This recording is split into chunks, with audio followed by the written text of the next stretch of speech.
ऐसी भूमि है, एक ऐसा देश है, एक ऐसा भूखंड है कि केवल और केवल भारत में ही ग्रंथ पाए जाते हैं। भारत के बाहर ग्रंथ शब्द को बोलकर कुछ है ही नहीं। कहो ये ग्रंथ है क्या? ग्रंथ उसे कहते हैं जो ग्रंथियों को खोल के रख दे। ग्रंथि बुझाता, ग्रंथि कहे तो गांठ। हमारे मन में जो गांठ बंधी है, उस मन के गांठ को जो खोल कर रख दे, उसका नाम है ग्रंथ, वही सदग्रंथ है। हमारे व्यवहार में जो गांठ पड़ी है, उस गांठ को जो सुलझा दे, उसका नाम है ग्रंथ। और हम और आप जिस ग्रंथ के आश्रय में बैठे हैं, इस ग्रंथ का नाम है राम चरित मानस एहि नामा।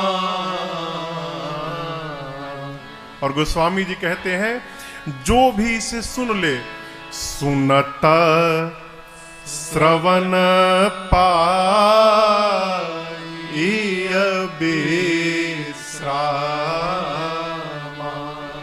देखिए, कई लोग आंख से सुनते हैं और कई लोग कान से सुनते हैं। अब आप कहोगे महाराज आंख तो देखने के लिए है, आंख से कैसे सुनते हैं? कथा में बैठ जाएंगे सामने, आंखें वक्ता पर ही टिकी रहेंगी, लेकिन मन पांडाल के बाहर घूमता रहता है। तो बगल वाले को तो लगता है कि बड़े ध्यान से सुनता नहीं यहाँ पे, लेकिन मन कहीं और भटक रहा है। गोस्वामी तुलसीदास जी कहते, सुने कैसे सुने? सुनता श्रवण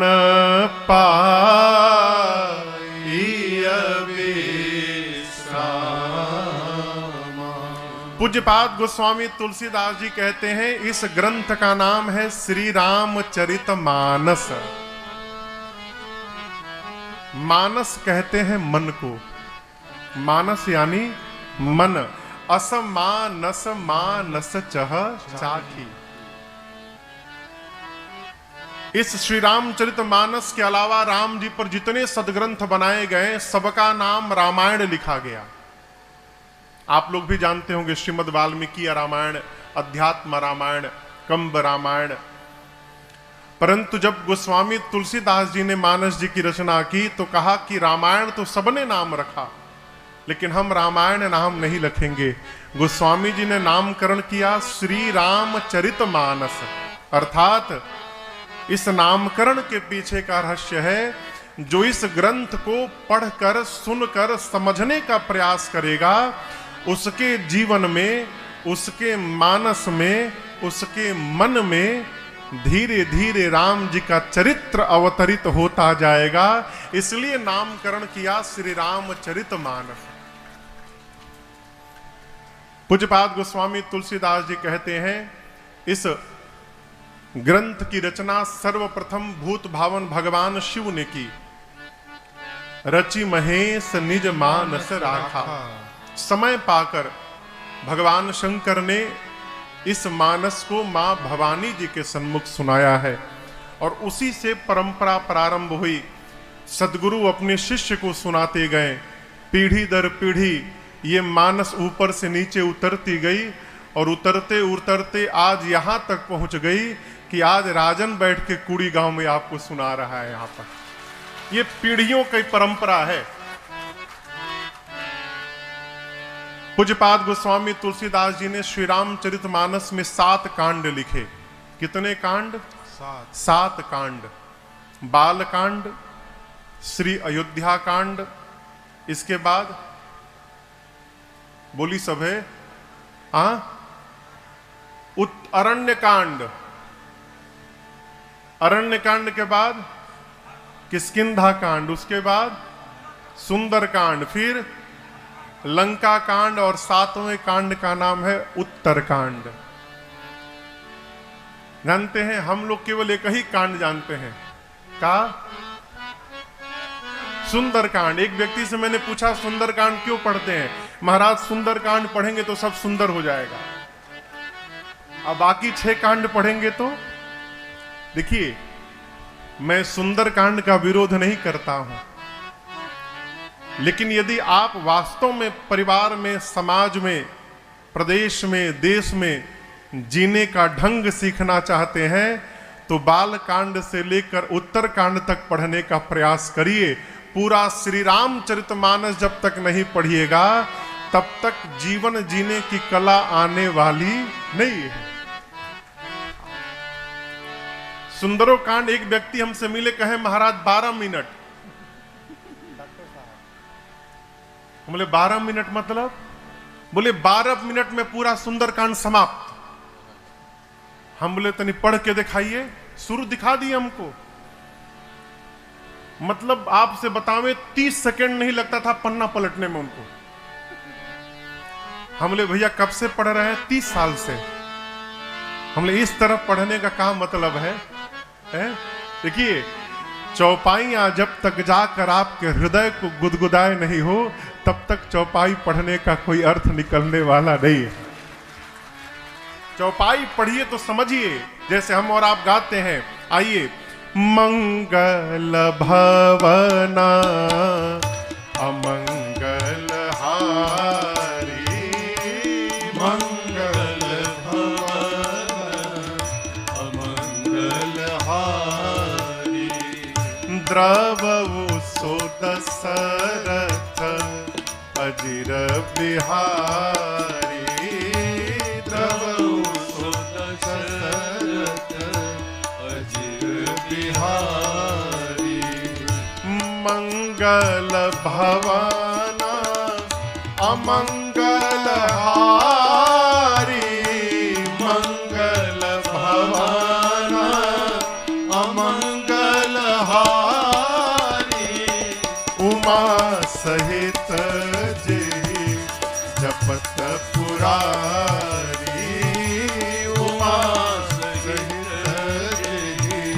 जपत पुरारी, उमा सहित जी जपत पुरारी। क्या पढ़े आप? देखिए, आप जब समझ के पढ़िएगा ना तो चौपाइयां स्वतः अपना अर्थ आपको बताने लगेंगी। क्या पढ़े हम लोग? मंगल भवना। हमारे पूज्य महाराज श्री ने हमको एक उपाय बताया कि बेटा चौपाइयों को 4 भाग में तोड़ लो, उनका अर्थ स्वतः आपके सामने आ जाएगा।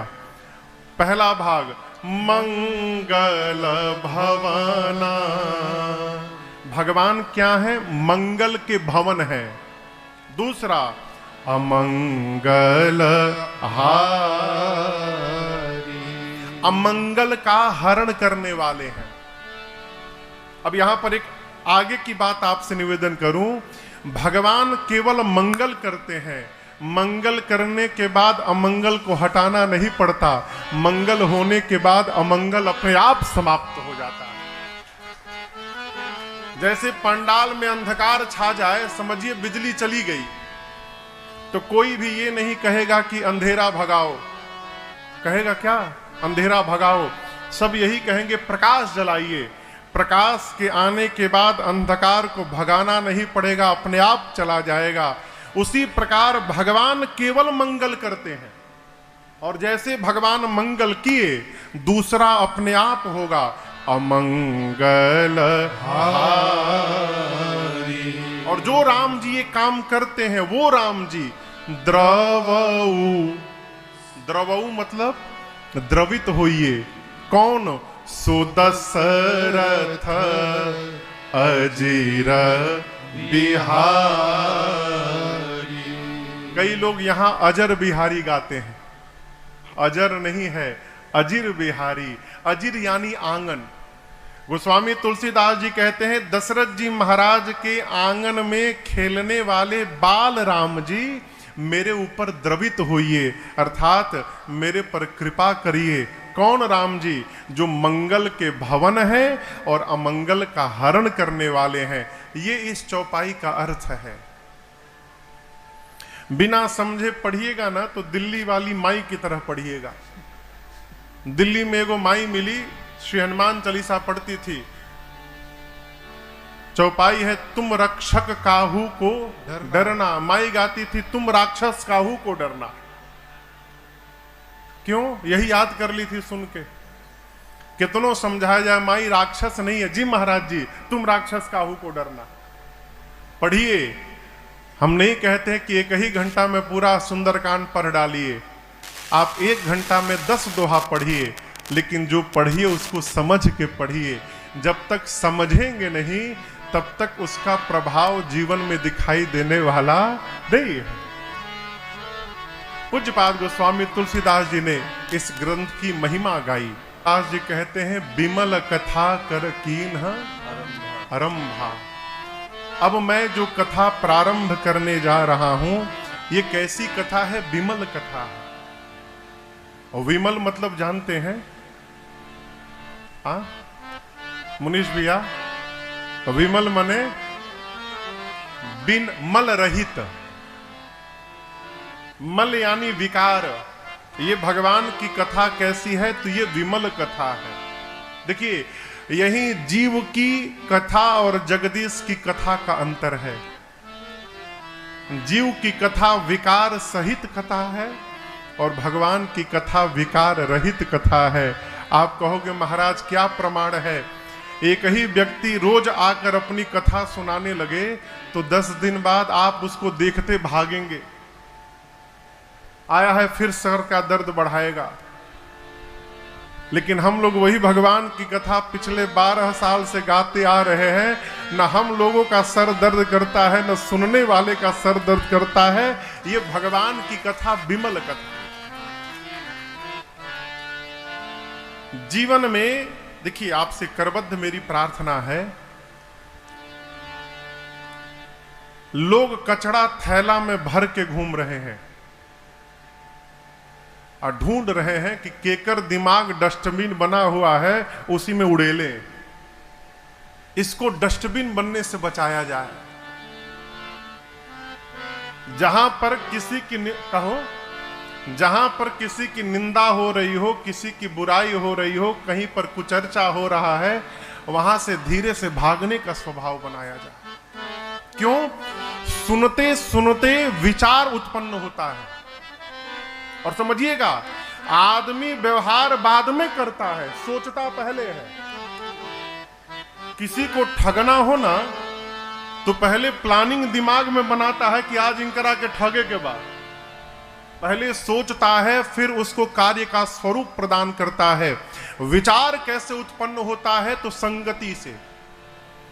हम जिस प्रकार की संगति करते हैं, उस संगति का प्रभाव हमारे विचार पर पड़ता है, विचार का प्रभाव हमारे व्यवहार पर पड़ता है और व्यवहार का प्रभाव हमारे चरित्र पर पड़ता है। इसलिए संगति विचार के की जाए। हमारे पूज्य महाराज श्री कहा करते हैं, बेटा जीवन में ऐसे ही व्यक्ति के पास बैठने का स्वभाव बताना जिसके पास बैठने के बाद जीवन में कोई सद्गुण उतर जाए। इसके अलावा किसी के साथ संगति नहीं करनी चाहिए। गोस्वामी तुलसीदास जी कहते हैं, हम जिस कथा को प्रारंभ करने जा रहे हैं, ये कैसी कथा है? विमल कथा। यही परिचय है। कर कीन्ह आरंभा।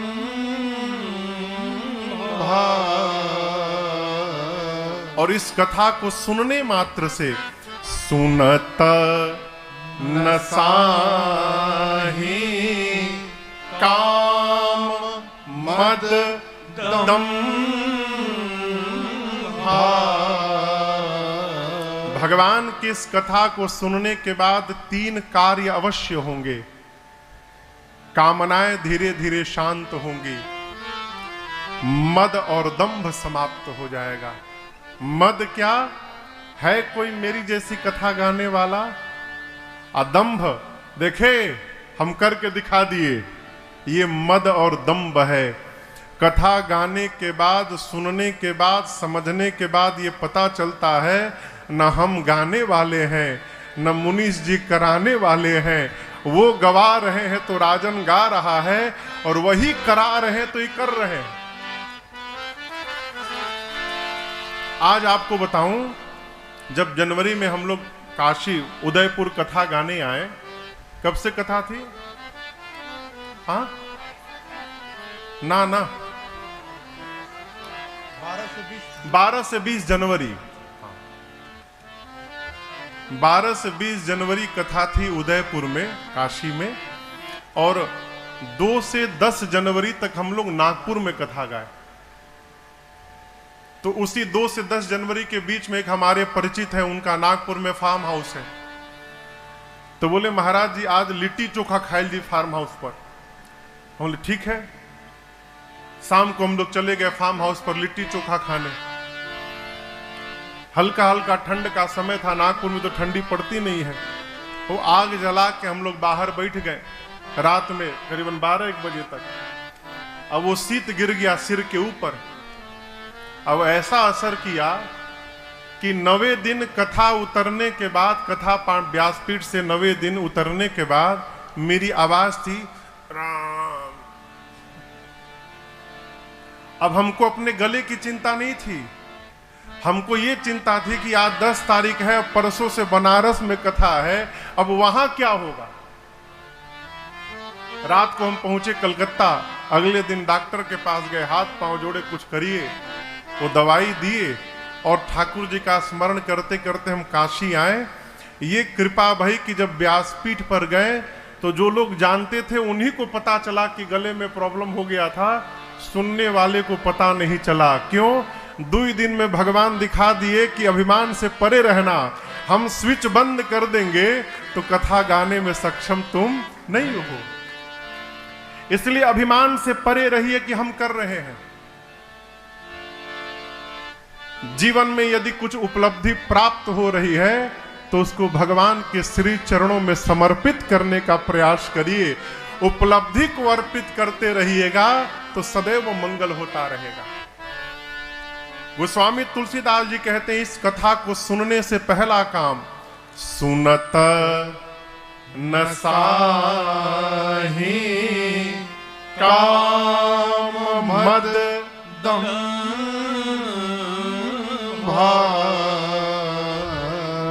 लेकिन आपसे एक बात कहें, ये सुनना बहुत कठिन है। बुरा मत मानिएगा, आप इतने सारे लोग यहां बैठे हैं, सब सुन रहे हैं जरूरी नहीं है। हमने देखा है कथा कराने के बाद भी अभिमान समाप्त नहीं हो रहा है।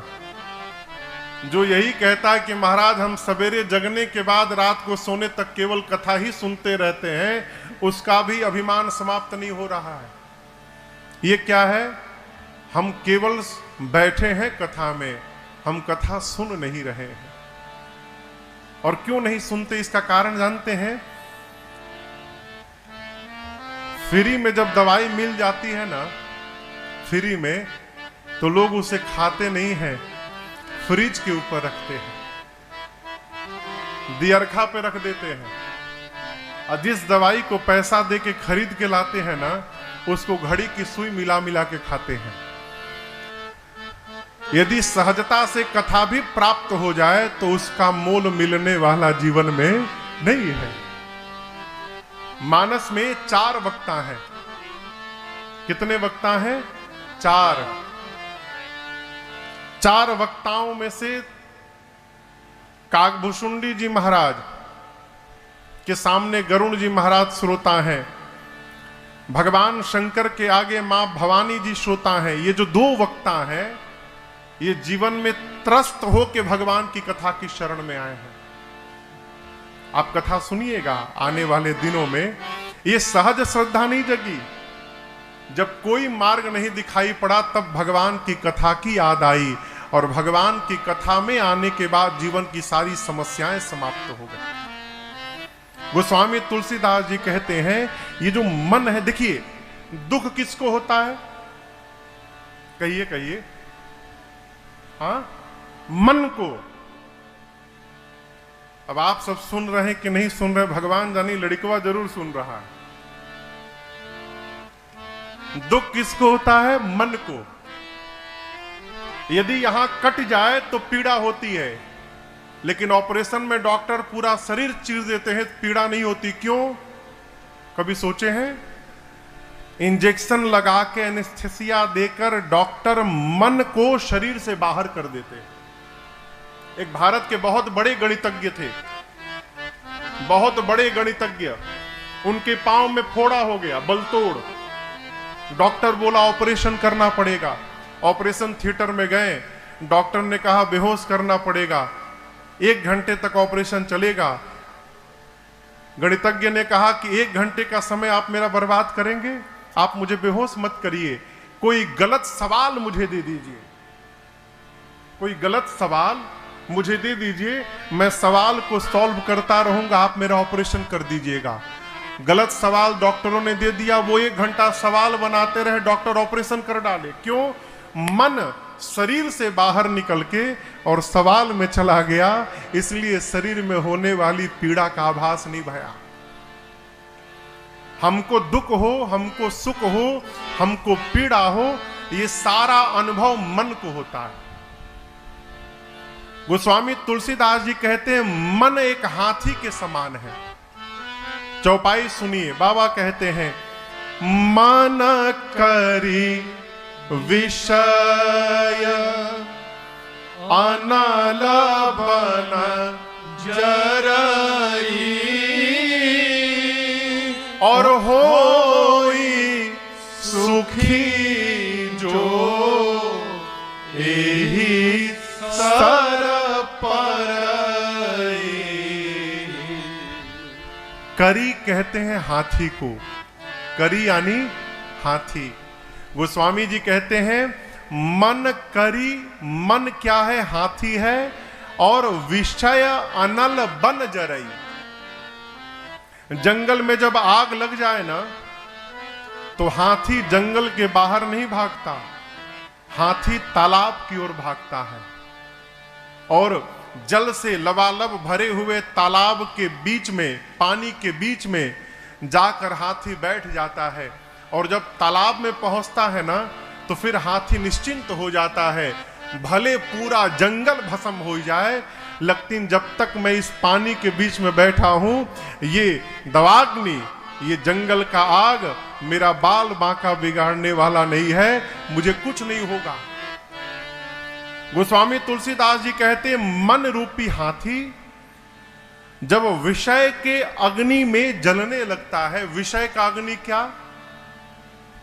बगल में बढ़िया गाड़ी दिखाई पड़ी, हमरी लगी गड़िया कब आई, ये अग्नि है। अब आदमी जगा रहेगा, सोता रहेगा, गाड़ी के बारे में सोचता रहेगा। आदमी किसी का बढ़िया घर देख लिया तो परेशान, ऐसा घर हमार कहिया बनी। कहो किसी का बढ़िया कपड़ा दे, अरे हमने तो एक व्यक्ति को देखा है, इतना जरुआ, जरुआ बुझाता, जलने वाला। एक आदमी उनको बुला ली अपने घर में, नया नया घर बनाए थे, सोफा सेट नया लगाए, लाखों रुपए का सोफा का सेट। वो देख के जरी गया, वो गए चाय पानी लाने, तब तक बैठ के नाखून से नोचने लगा सोफा को। तो कहे फटे, ये क्या है? जलन, ये अग्नि है। और जीवन को समाप्त करने के लिए विषय की अग्नि पर्याप्त है।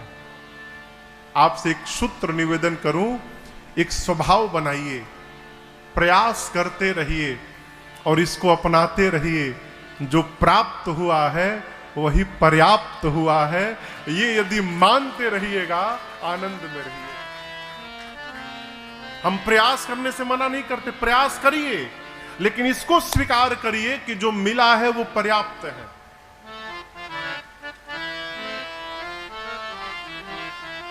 ये विषय है। मनुष्य इसी में जल रहा है। किसी का बढ़िया कपड़ा दिख जाए, हमरी लगे कब आई। और गोस्वामी जी कहते हैं मन रूपी हाथी जब इस विषय की अग्नि में जलने लगता है तो उसको सुख कहां मिलेगा? तो होई सुखी जो एही सर परई। गोस्वामी तुलसीदास जी कहते हैं ये राम जी की कथा एक सरोवर है। सरोवर बुझाता ना तालाब। ये कौन सा सरोवर है? ये मानस सरोवर है। एक मान सरोवर का आप नाम सुने होंगे, कैलाश के पास है, वो मान सरोवर है, ये मानस सरोवर है। संतों ने बहुत अद्भुत तुलना की दोनों सरोवरों में। उस सरोवर में हंस घूमते हैं, इस सरोवर में संत घूमते हैं। ये अंतर है दोनों सरोवर का। वहां भी लोग नहाने जाते हैं, यहां भी लोग नहाने आते हैं। वहां शरीर का मैल धोने जाते हैं, यहां मन का मैल धोने जाते हैं। वहां नहाने जाते हैं तो सोचते हैं कहीं डूब न जाएं, और यहां लोग डूबने के लिए ही आते हैं। और वहां डर रहता है डूबेंगे तो मर ही जाएंगे, यहां सोचते हैं डूबेंगे तो तर ही जाएंगे। ये मूल अंतर है मानस और मान सरोवर का। गोस्वामी तुलसीदास जी कहते हैं, मन रूपी हाथी जब संसार के विषय अग्नि से जलने लगता है तो उसको सुख कहां मिलेगा? होए सुखी जो एही सर पर।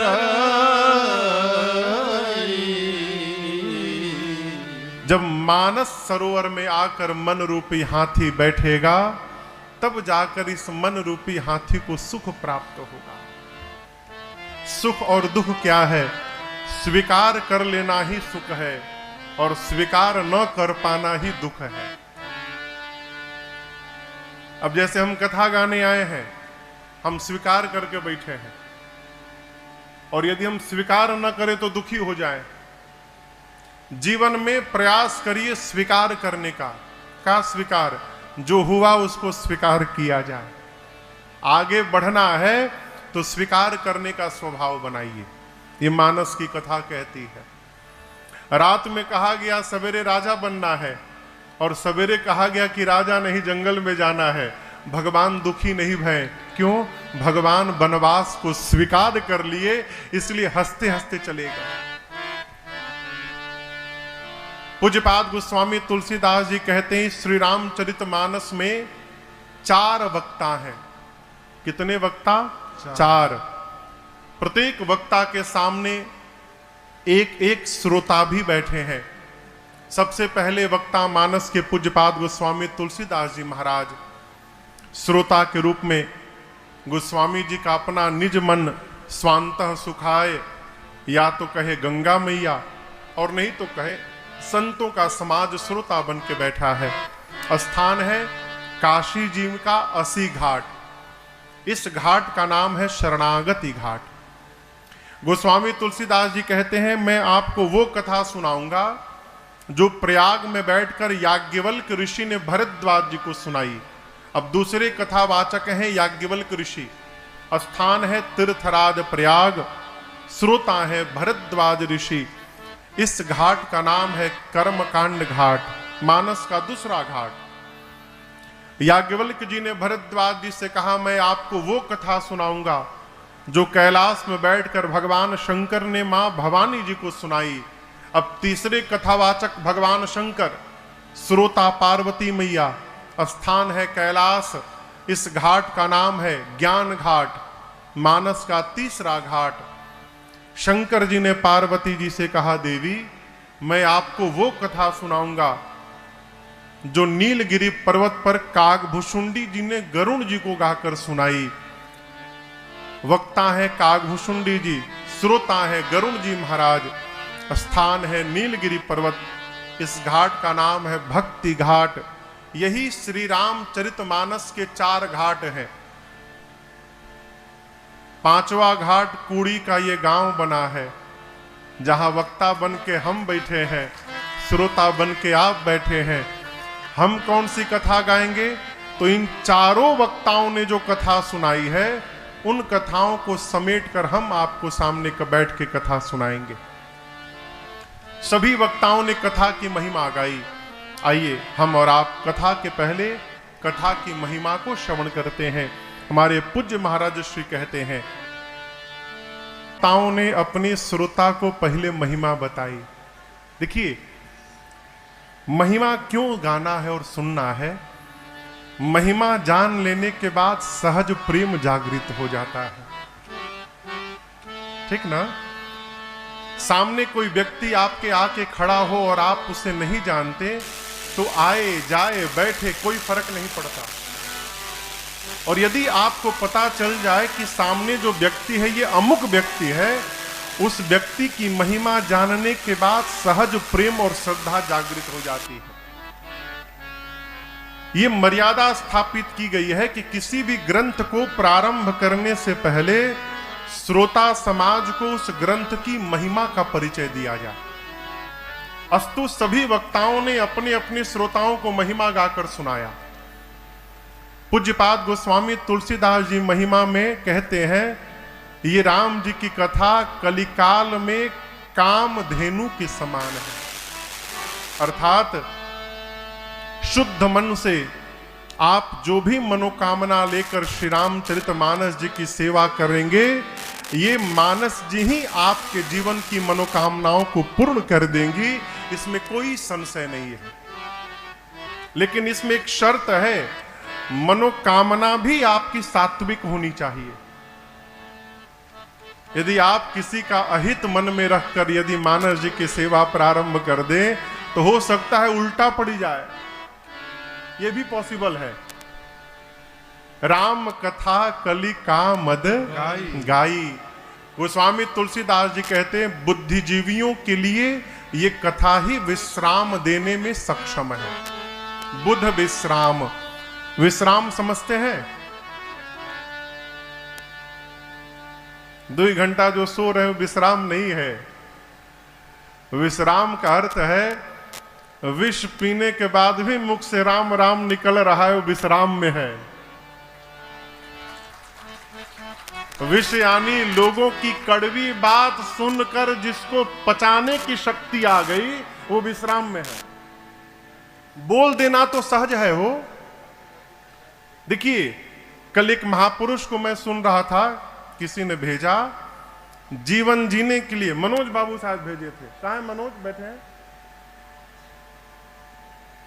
उधर बैठे हैं। यही मनोज जी कल भेजे।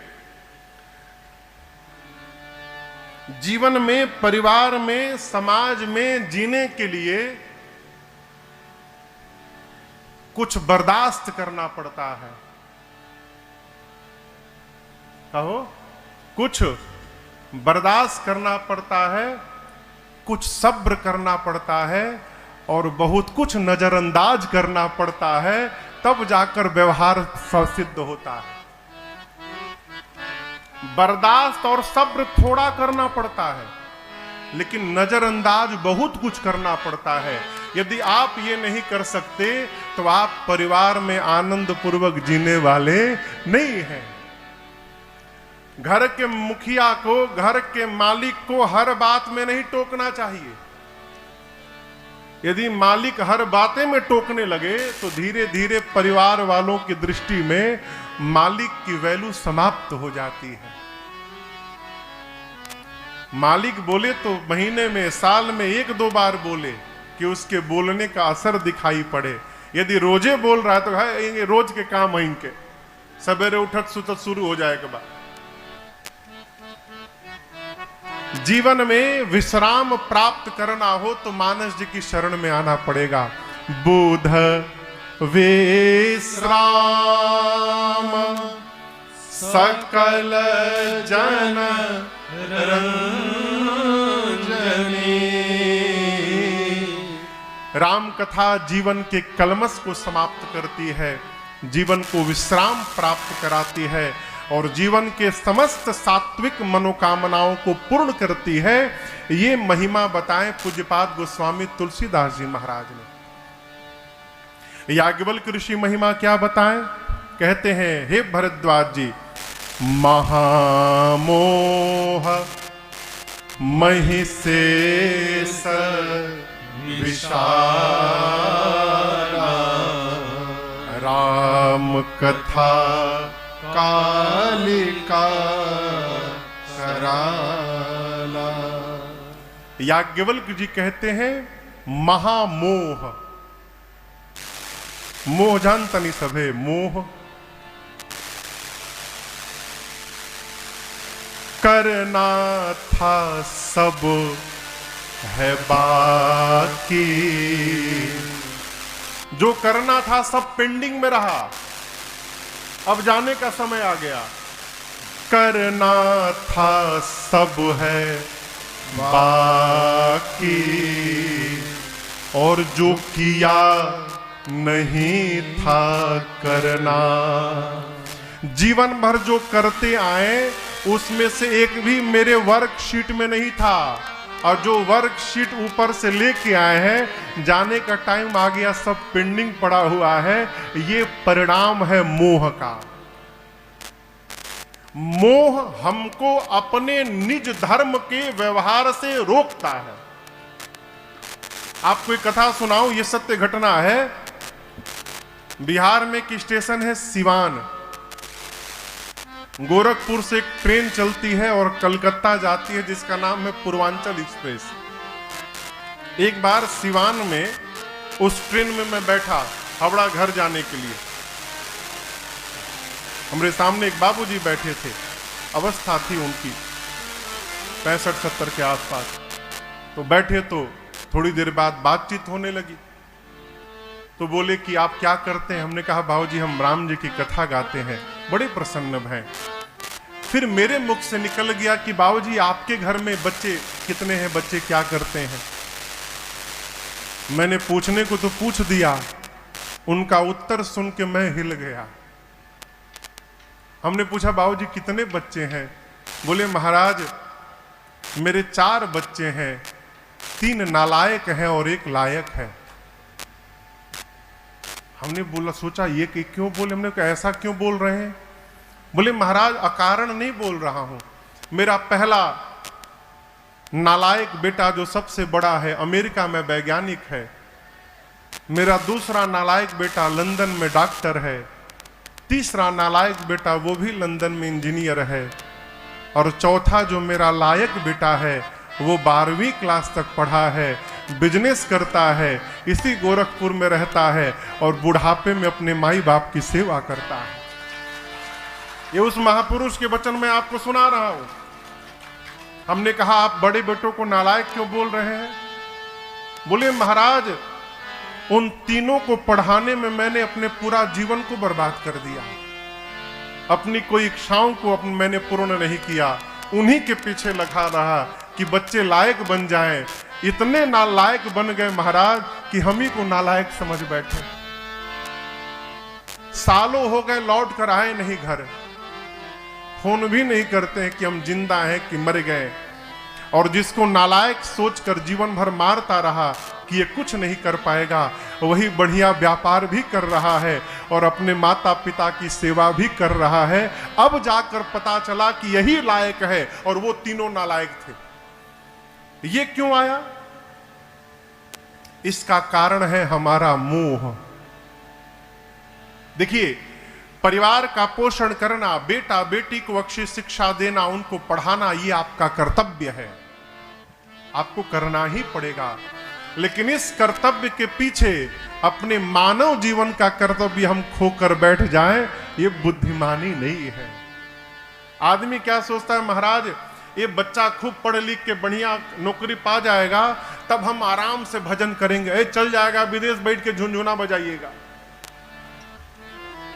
हम आपको डरा नहीं रहे हैं, आप सब करिए। यदि आपकी संतान आपके लिए खड़ी है तो आप सौभाग्यशाली हैं, और यदि नहीं खड़ी है तो आप चिंता भी मत करिए, आप अपने आनंद में रहिए, आप उनको आनंद में रहने दीजिए। उनसे आशा लगाकर बैठना यही मोह है। आप जो आशा पाल के बैठे हैं कि हमारे लिए ये करेंगे, ये मोह है। और याज्ञवल्क्य ऋषि कहते हैं ये मोह जब महामोह बन जाता है तो ये महिषासुर का रूप धारण कर लेता है। महिषासुर जानते हैं ना? महिषासुर को किसने मारा? मैया ने। और याज्ञवल्क्य ऋषि कहते हैं मोह जब महिषासुर का रूप धारण कर ले, महामोह बनकर, तो उस महिषासुर रूपी महामोह का वध करने के लिए ये राम जी की कथा ही काली मैया के समान है। जो भी इस काली मैया की शरण में आएगा उसके जीवन का मोह बचने वाला नहीं है, वो मोह एक ना एक दिन अवश्य समाप्त होगा। ये महिमा बताई। इसलिए मेरी प्रार्थना,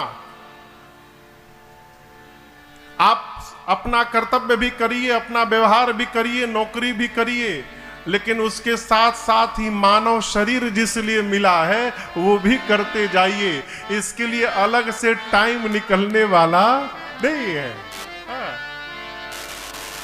एक हमारे पूज्य महाराज की कथा सुनाए कि महाराज एक बार एक राजा घोड़ा को लेकर निकला जंगल में। जंगल में घूमते घूमते घोड़े को लगी प्यास। अब घोड़ा प्यास से व्याकुल, तो राजा लगा पानी ढूंढने। तो एक किसान भैया अपने खेत में पानी भेज रहे थे। वो पहले एक चक्री चलती थी गोल पानी के लिए, आप लोग जो बुजुर्ग लोग देखे होंगे, वो घूमता था और पानी आगे बहता रहता था। तो जब एक सर्किल पूरा करे तो खट बजे, आवाज आवे उसमें से। घोड़ा लेकर राजा पहुंचे किसान के पास, कहे मेरे घोड़े को पानी पीना है। किसान ने कहा सरकार, पानी पर किसका अधिकार है, ये तो भगवान का दिया हुआ है। जितना मेरा है उतना आपका है, उतना घोड़े का है, कहिए घोड़ा पी ले। अब घोड़ा जैसे पानी पीने जाए तब तक वो चक्का घूमे, खट बजे तो घोड़ा बिदुक जाए। खट आवाज सुनते घोड़ा भगे। राजा ने कहा किसान से कि ये खटखट बंद करो, घोड़ा पानी नहीं पी पा रहा है। किसान ने हाथ जोड़कर कहा सरकार, यदि खटखट बंद होगा तो पानी भी बंद हो जाएगा। यदि घोड़े को पानी पीना है तो इस खटखट में ही पानी पीना पड़ेगा, इसके अलावा दूसरा कोई उपाय नहीं है। उसी प्रकार यदि आपको भी परमार्थ करना है तो जीवन के खटखट में ही करना पड़ेगा, अलग से टाइम निकलने वाला नहीं है। इसी में प्लानिंग करके अयोध्या दर्शन करिए, बगल में बाबा है काशी दर्शन करिए, मथुरा जाइए, तीर्थों का दर्शन करिए। अलग से इसके लिए समय निकलने वाला नहीं। और जब समय निकलेगा तब जाने लायक नहीं रहेंगे। लोग सोचते महाराज बुढ़ापे में जाएंगे, कहां जाएंगे, लाद के ले जाए पड़ी, लाइन लगेगी, कैसे लाइन लगाएंगे, घुटने में दर्द, तमाम बीमारियां आंख से दिखाई नहीं पड़ेगा। जब तक शरीर स्वस्थ है जो करना है कर जाइए, बाद का कौन जान रहा है कल का होगा, है? याज्ञवल्क्य ऋषि कहते हैं मोह रूपी महिषासुर का वध करने के लिए राम जी की कथा काली मैया के समान है। तीसरे कथावाचक भगवान शंकर ने महिमा मां पार्वती जी को सुनाई। बाबा कहते हैं देवी राम कथा कली बिटप कुठारी, सादर सुनु गिरिराज कुमारी। भगवान शंकर मां भवानी से कहते देवी आप आदर पूर्वक सुनिए। क्यों? जब पार्वती जी सती मैया के रूप में थी तो ध्यान से कथा नहीं सुनती थी। आप प्रसंग कल सुनिएगा। इसलिए शंकर जी बार बार कहते हैं महिमा जानिए, आदर पूर्वक सुनिए। कलयुग के विकार कहें तो काम, क्रोध, मद, मोह, लोभ, मत्सर, इस विकार रूपी वृक्ष को काटने के लिए ये राम जी की कथा कुल्हाड़ी के समान है। बिना कुल्हाड़ी के वृक्ष नहीं समाप्त होगा। उसी प्रकार विकार रूपी वृक्ष को काटने के लिए ये राम जी की कथा ही कुल्हाड़ी है। शंकर भगवान कहते हैं, बाबा कहते हैं राम कथा सुंदर करता रे। राम जी की कथा हाथ की सुंदर ताली है। ताली की संज्ञा क्यों दी? बहुत सारे पक्षियों के बीच में जाकर आप ताली बजाएंगे ना तो पक्षी उड़ जाएंगे। भगवान शंकर कहते हैं, देवी यदि जीवन में संशय के पक्षी बैठे हों और जो व्यक्ति इस कथा रूपी ताली को बजा दे, तो जैसे ताली बजने से पक्षी उड़ जाते हैं, इस कथा के बजने से संशय के पक्षी उड़ के चले जाएंगे। उसके जीवन में संशय बचने वाला